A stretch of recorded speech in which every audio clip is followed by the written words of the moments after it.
My parents asked me to be best man and plan the entire wedding. What they did to me 1 week before will make you sick.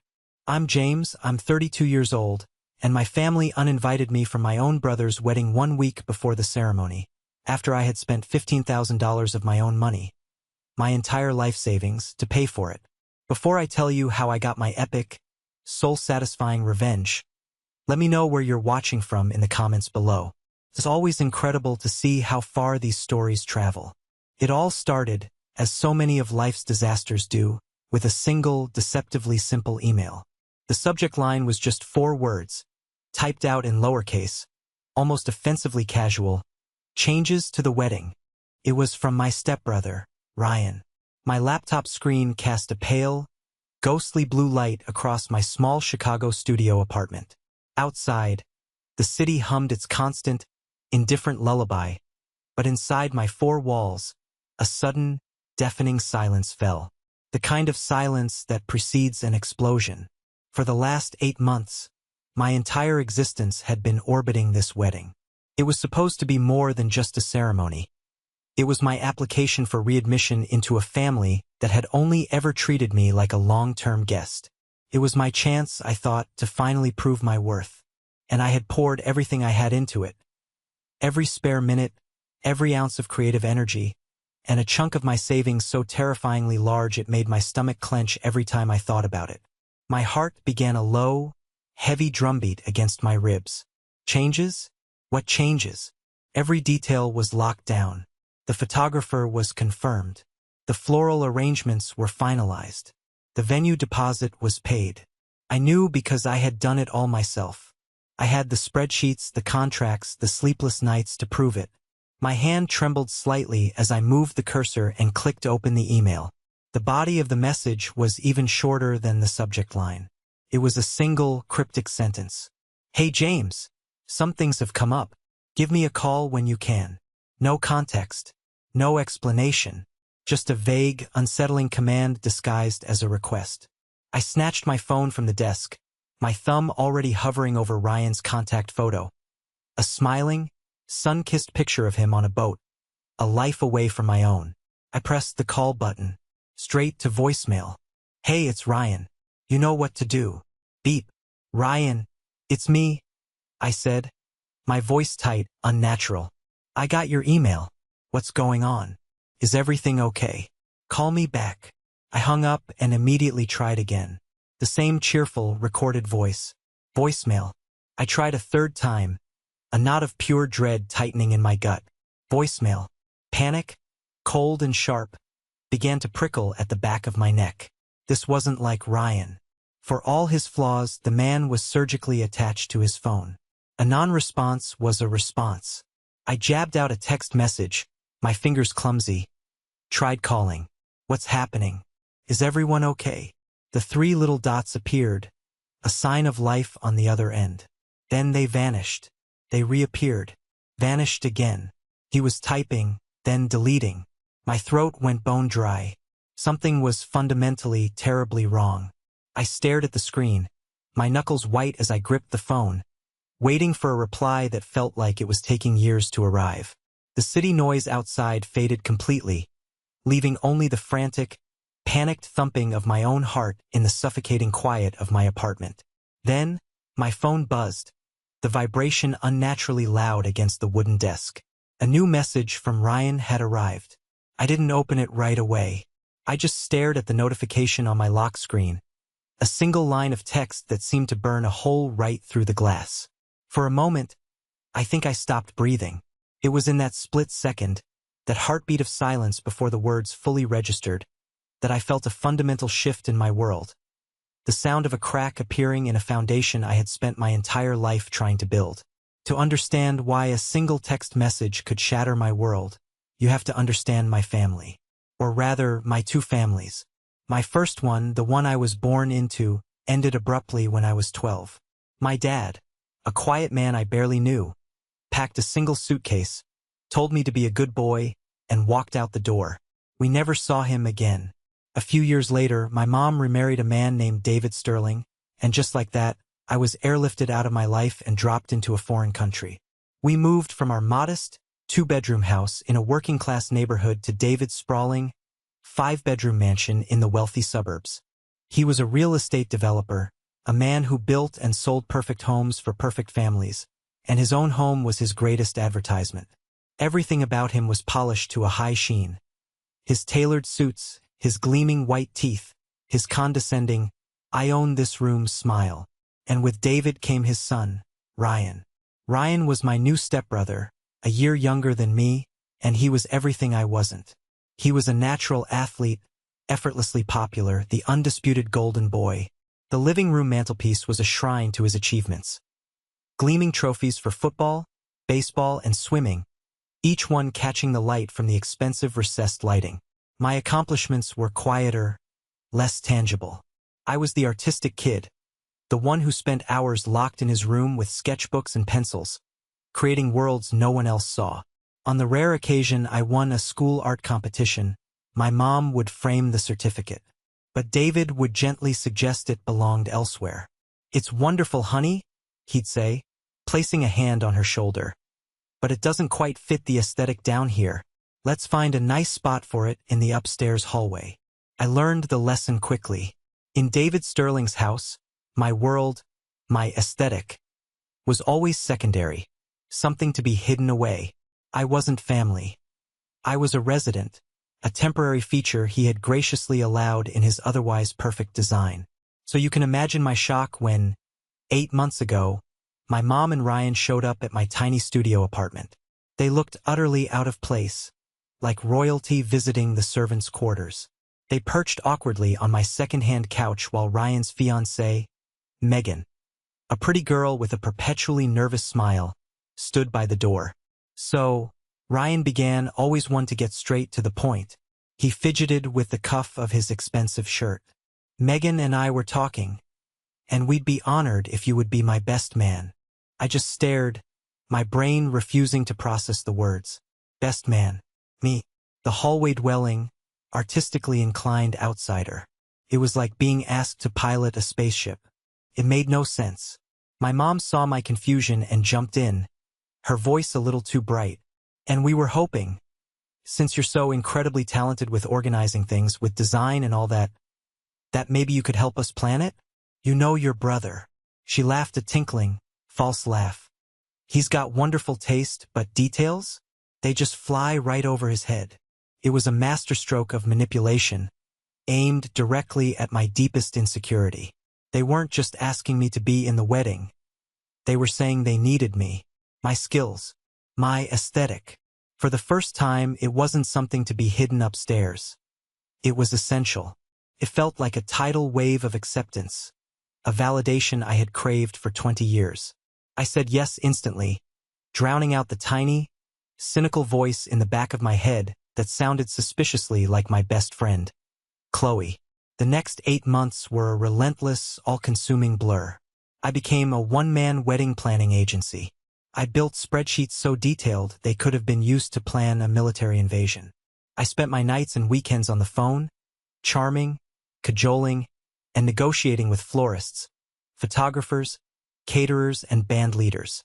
Every Saturday, without fail, I made the 2-hour drive from Chicago back to the suburbs for some new task. Cake tasting, venue tours, meetings with Megan's parents. Ryan and Megan would usually show up late, offer a vague, "looks great," and then leave to go meet their friends for brunch. I was the workhorse. The problem was, Ryan had the taste of a millionaire and the budget of a college student. His vision was a champagne wedding on a beer budget, and I was the one left to bridge the gap. It started with the photographer. The one Megan absolutely had to have was $4,000 over their budget. Ryan called me in a panic. "I don't know what to do, man. She'll be devastated."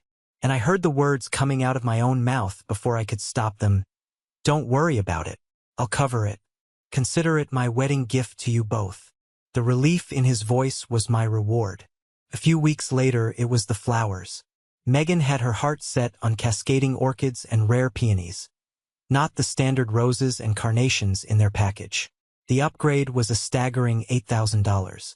I looked at my own bank account, at the line item labeled house down payment. It was my life savings, the physical manifestation of my dream to own a space that was truly mine. Then I thought about the wedding, about standing next to Ryan as his best man, about David finally looking at me with something other than mild disdain. I took a deep breath and made the transfer. "It's handled," I texted Ryan. The final blow was the rehearsal dinner. David had sneered at the modest restaurant they'd chosen. "It's not impressive enough for my guests," he declared. The chic, upscale bistro Megan wanted was available, but it cost $3,000 just to reserve the private room. Ryan didn't even have to ask. I just did it. In total, I spent $15,000. My entire dream, liquidated and poured into their party. "You are certifiably insane, James," Chloe told me over coffee, her expression a mixture of pity and exasperation after I confessed the grand total. "You are not investing in a wedding. You are trying to buy a family. That's not how it works. Love isn't transactional." "This time it's different," I insisted, trying to convince myself as much as her. "I'm not just the weird stepbrother anymore. I'm the best man. I'm essential." And I almost believed it. But then, about 2 weeks before the big day, the atmosphere began to shift. Ryan became distant. Texts went unanswered for hours. When I asked him about planning the bachelor party, he got squirrely. Don't worry about it, man," he stammered. "It's just a thing with my old college buddies. You wouldn't really know anyone." It was a flimsy excuse, and it stung. The chill became undeniable during a final planning meeting with the florist. David's sister, my Aunt Carol, a woman who smiled with her mouth but never her eyes, made a surprise appearance. She surveyed the extravagant orchid arrangements I had personally selected and paid for. My, she purred, looking directly at me. "All this for a wedding. You're still enjoying that freewheeling bachelor life in the big city, aren't you, James? It must be liberating." She said bachelor like it was a disease. The only bright spot in that period was meeting Megan's brother, Marcus. He showed up at the flower shop and was the complete opposite of my family. Warm, genuine, and unpretentious. He looked at the detailed mood board I had created, a collage of fabrics, colors, and lighting schemes. "Wow, man," he said, shaking his head in genuine admiration. "You have an incredible eye for this. Seriously, my sister and Ryan are unbelievably lucky to have you." For a fleeting moment I felt seen, appreciated. It was a brief, positive encounter, but it stuck with me, a single point of light in a darkening room. Still, I pushed down my unease. I told myself it was just pre-wedding jitters. I told myself my $15,000 investment was secure. I told myself I was family. I was an idiot. Back in my apartment, staring at the present, the unopened text message from Ryan glowed on my phone screen like a digital fuse. My hand was shaking, but I forced it steady. I took a deep, ragged breath and tapped the screen to open it, to see the explosion that had already happened. The words were stark white against the blue message bubble.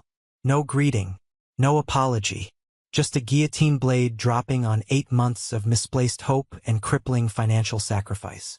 "James, you're not invited anymore." I read it once, then twice.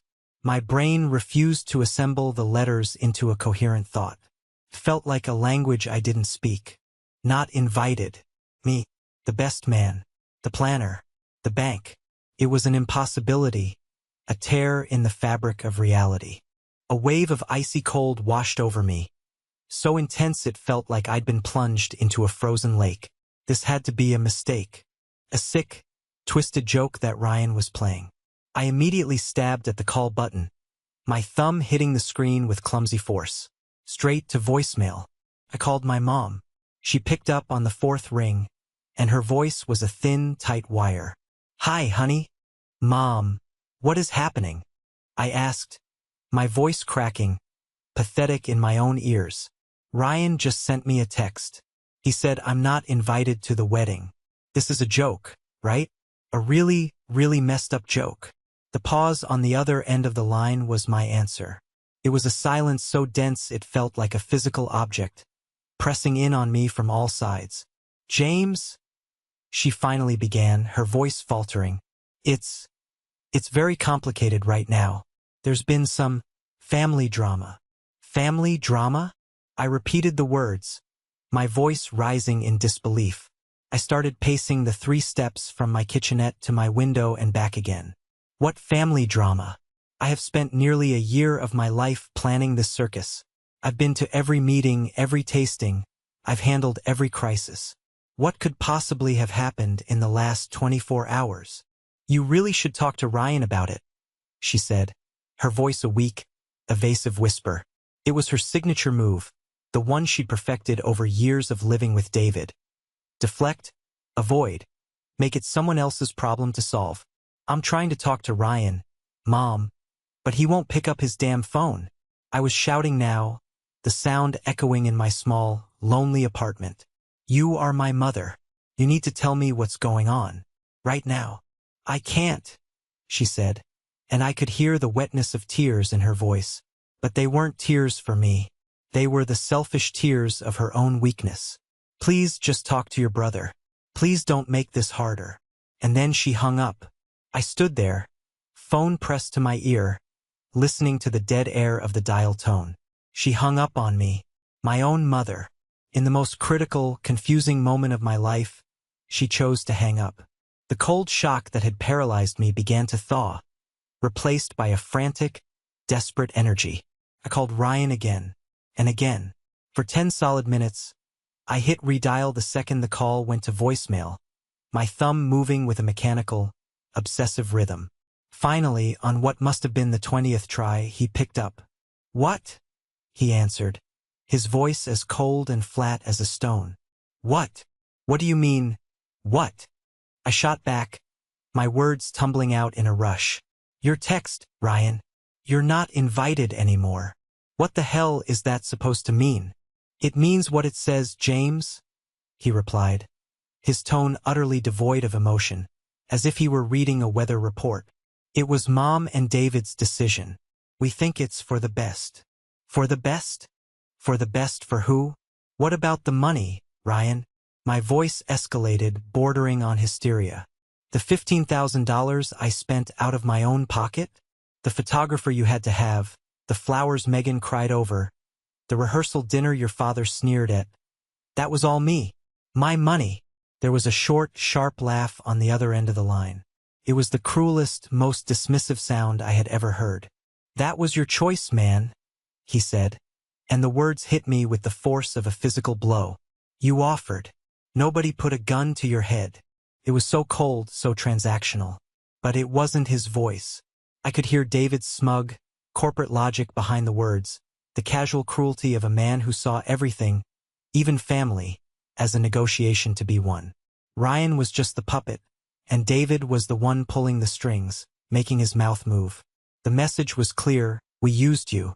The transaction is complete. Now get lost. A strange calm descended over my fury. This isn't over, Ryan, I said, my voice dangerously quiet. Actually, it is, he replied with chilling finality. And then he too hung up. For a long moment, I couldn't move. I was a statue in the middle of my apartment, surrounded by the ghosts of a wedding that was no longer mine. The carefully curated mood boards on my wall, filled with swatches of fabric and photos of flowers, seemed to mock me.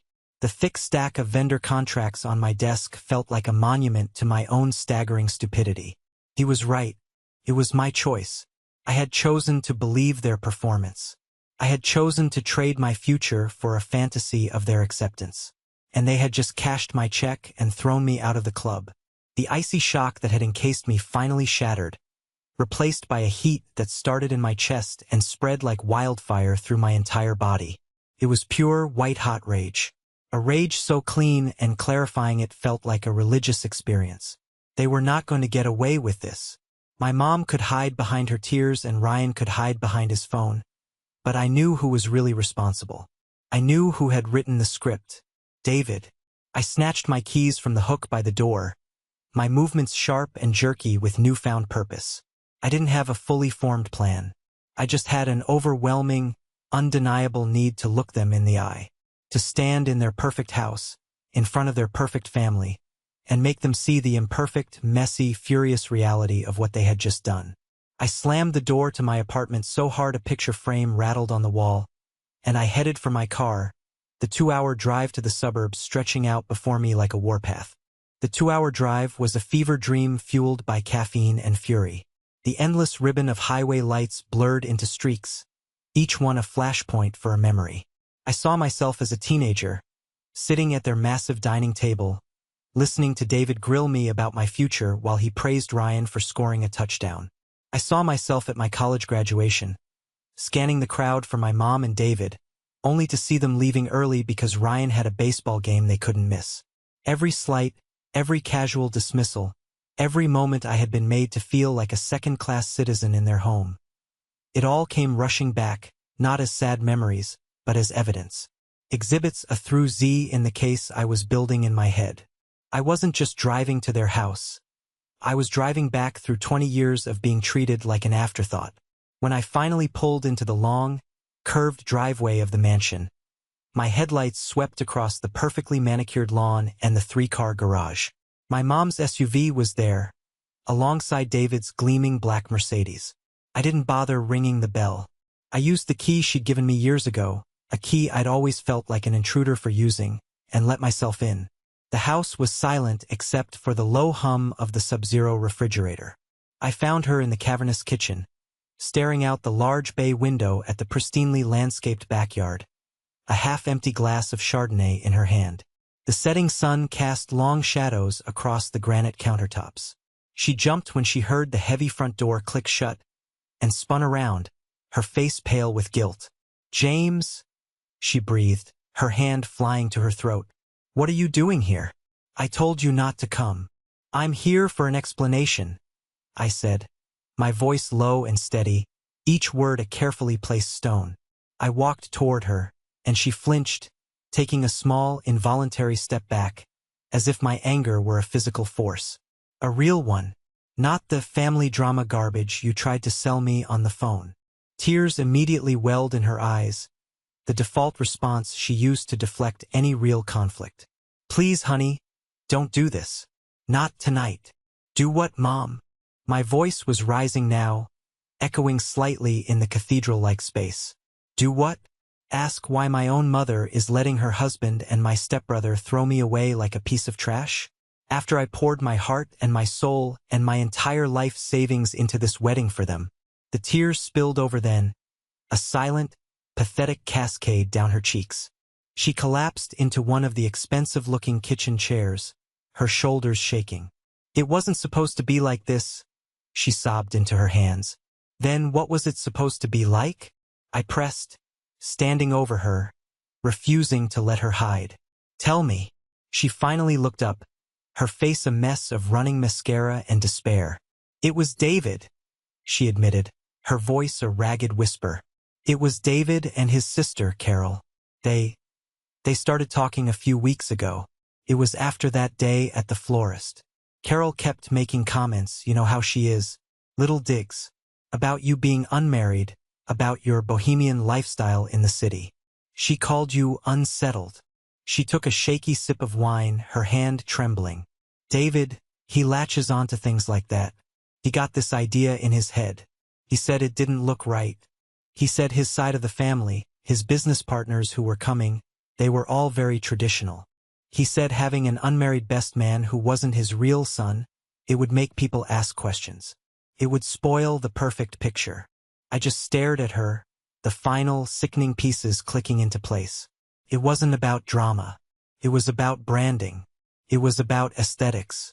It was the same reason my childhood drawings were banished to the upstairs hallway.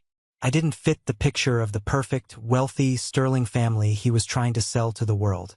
I was a loose thread on his perfectly tailored suit. "And you?" I asked, my voice hollow. "What did you say? Did you say anything at all?" "I tried," she cried, her voice rising in a desperate, defensive screech. "I really did, James. I told him he was being ridiculous, that you'd done everything for them, that you'd paid for half of it. But he got so angry. He got that look in his eye. He started yelling. He said if I couldn't support his vision for this family, then maybe I didn't belong in it either. He said he could take all of this away in a second." Her hand swept vaguely around the multi-million-dollar kitchen. Her voice dropped to a conspiratorial whisper.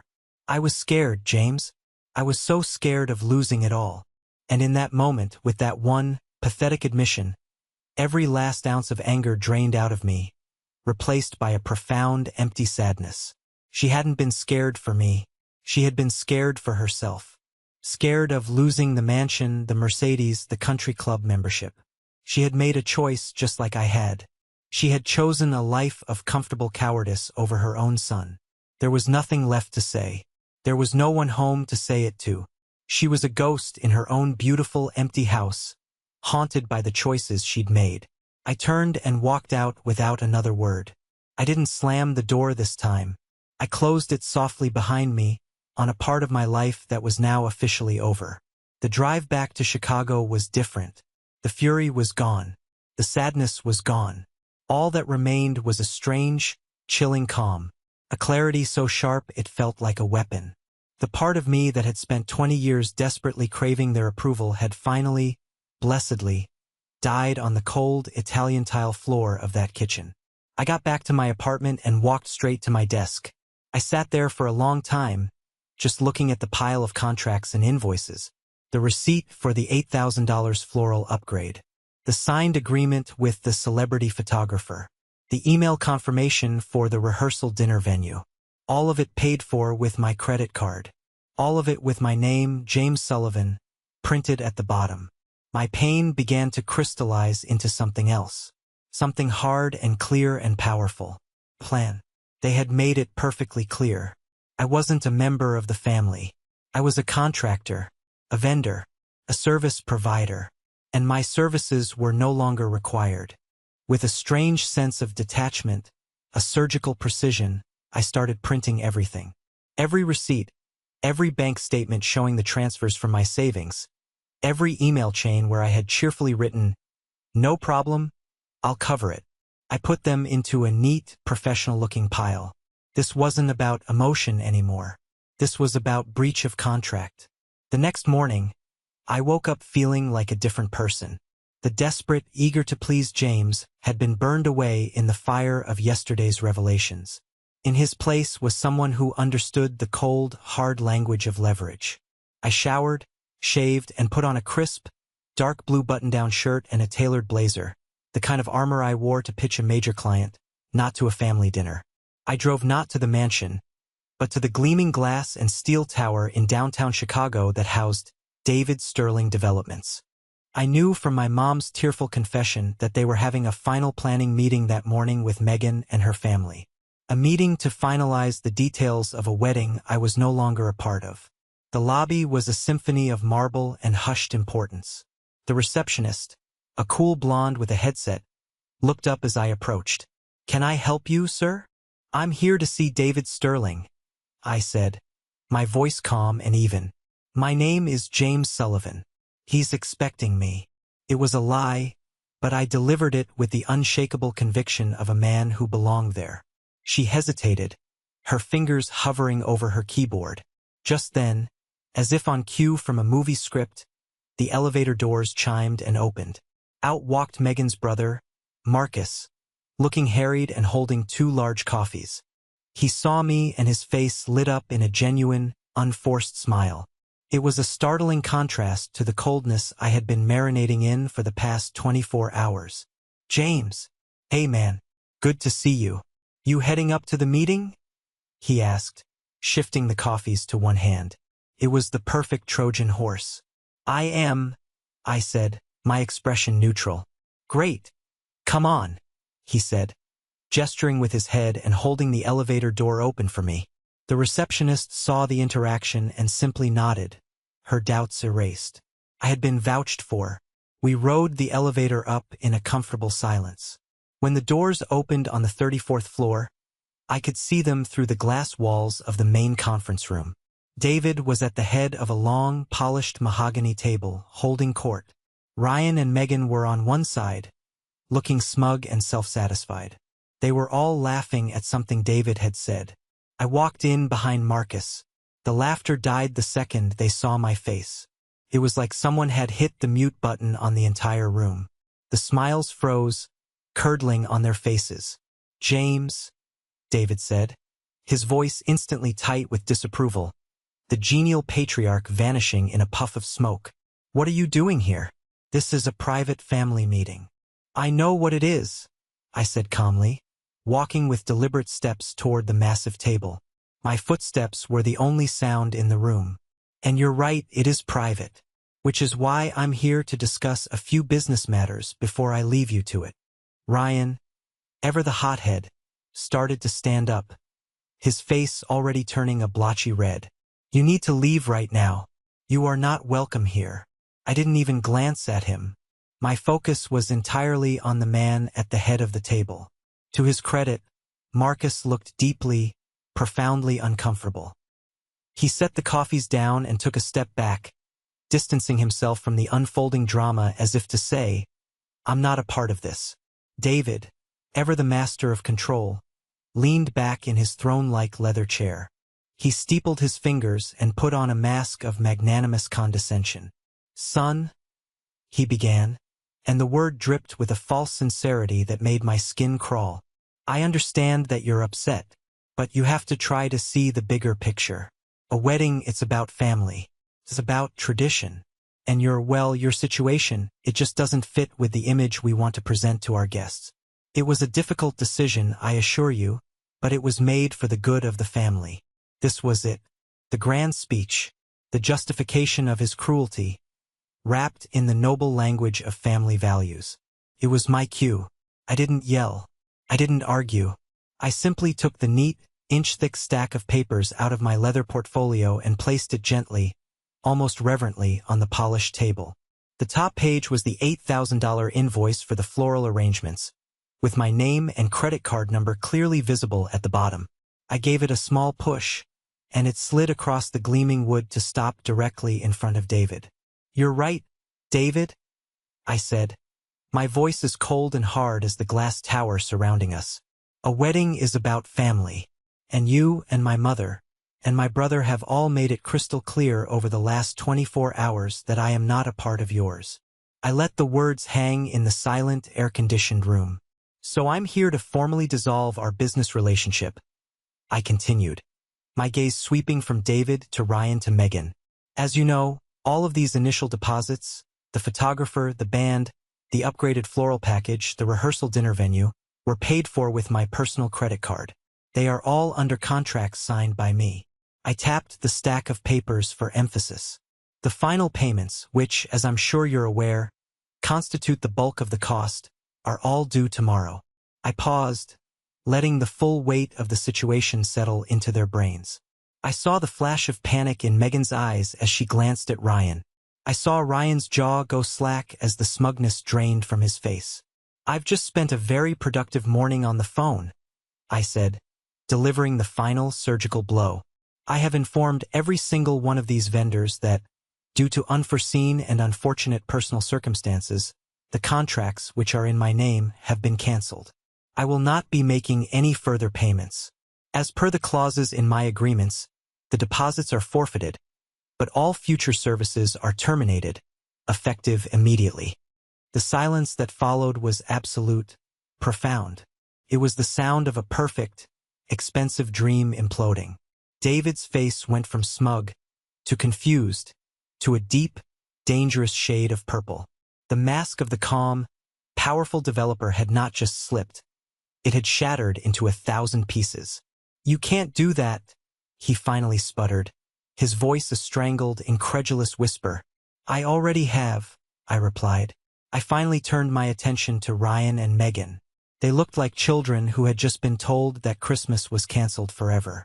"When you decided I wasn't family enough to attend your wedding, you also decided I wasn't family enough to pay for it." I turned and walked toward the door, my back straight, my head held high.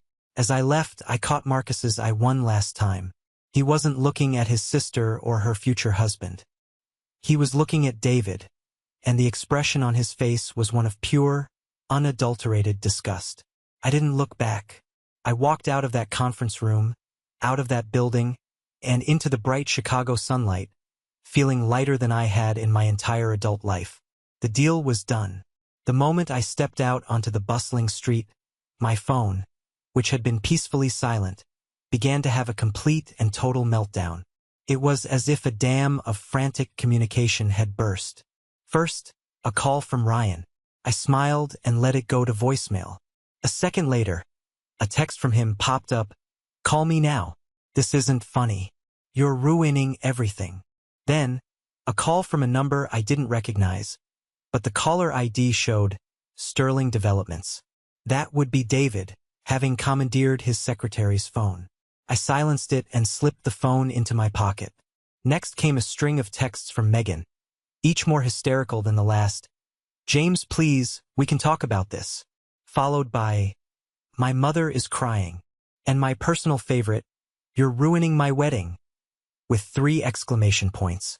The entitlement was breathtaking. And of course, there was the inevitable, frantic, typo-riddled text from my mother. "James, what have you done? David is furious. You have to call him and fix this right now."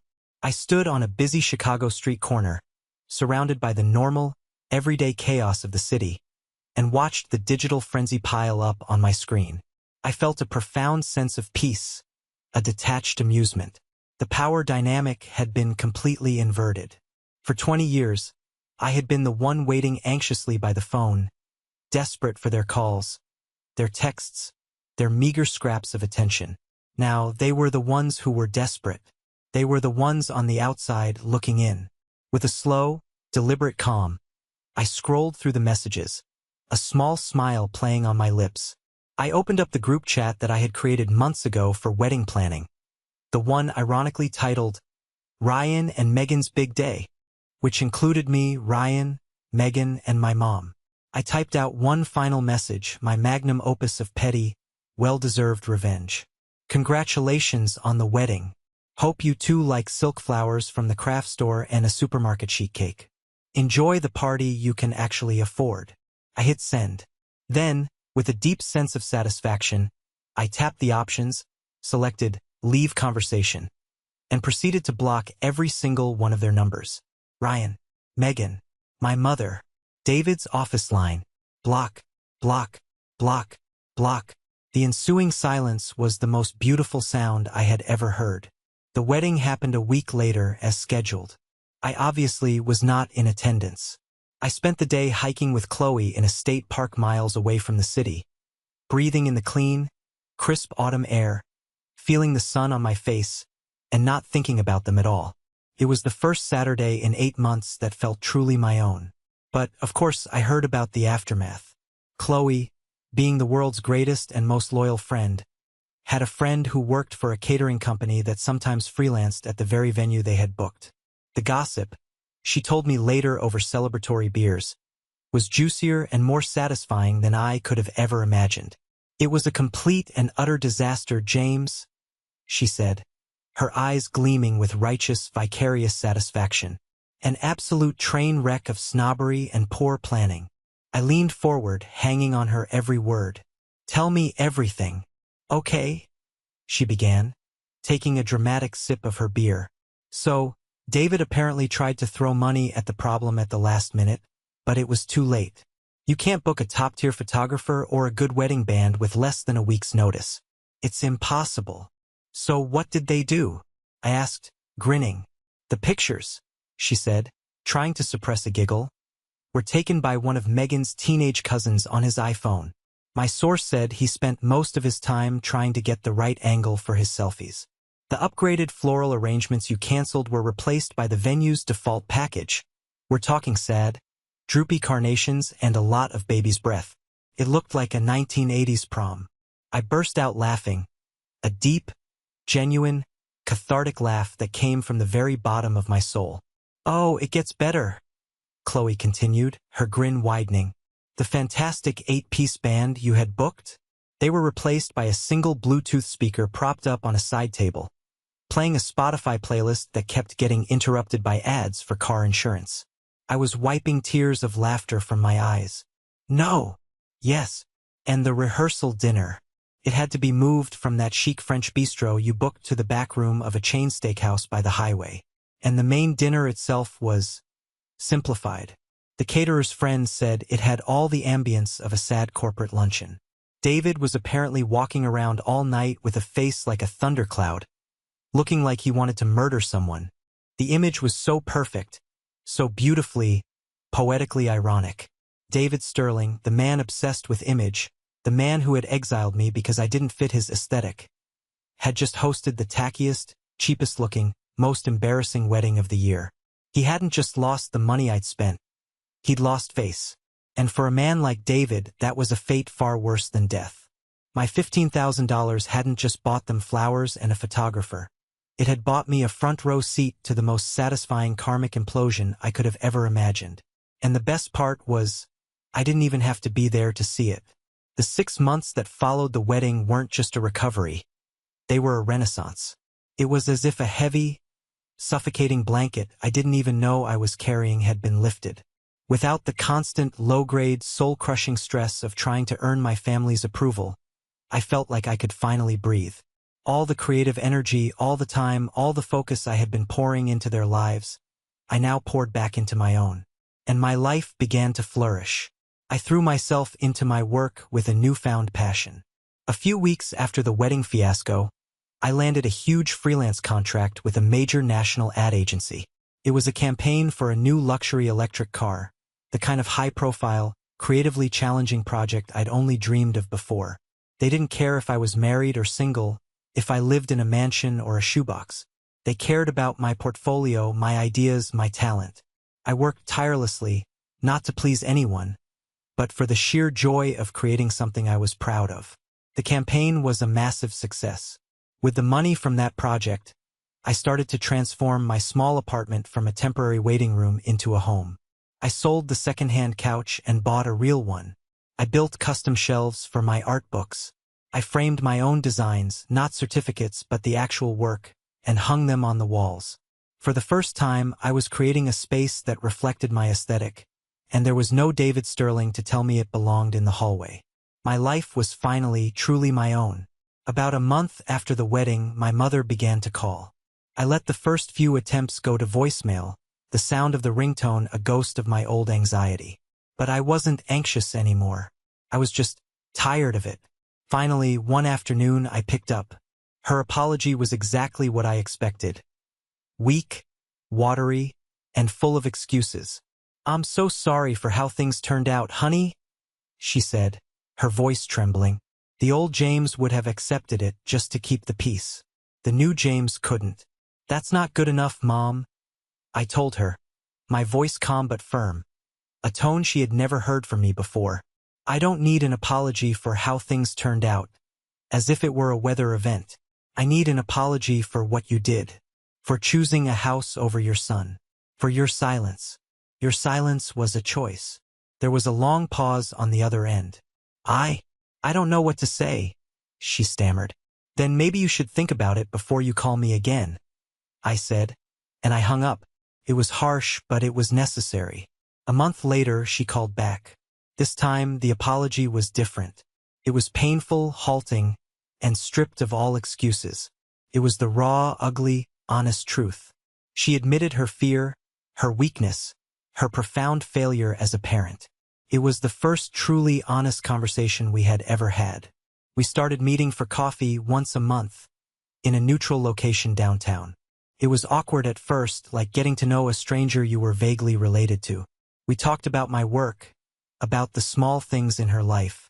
We were slowly, carefully, building something new from the wreckage of the old.